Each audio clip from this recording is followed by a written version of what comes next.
दम रे दम दम दम हां उभा राहा बघ बघ सगळीकडे हां आता काढ रे कर हां हा लघु कोण आहे हां या कोणाचे माप हिरवर सगळीकडे अंशापेक्षा कमी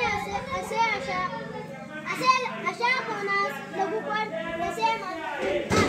उदाहरणार्थ वरील आकृतीत कोण ABC बरोबर 60 अंश हा लघु कोण आहे. हां आता लक्षात आलं का मुलांनो? आता माझ्या मागे म्हणा आता माझ्या मागे म्हणा. हां या कोणाचे माप म्हणा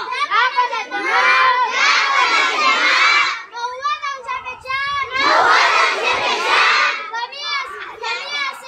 कमी असेल अशा कोणास लघु कोण असे म्हणतात. उदाहरणार्थ वरील आकृतीत कोण ABC बरोबर 60 अंश लघु कोण आहे. अलग लक्षात म्हणून आलं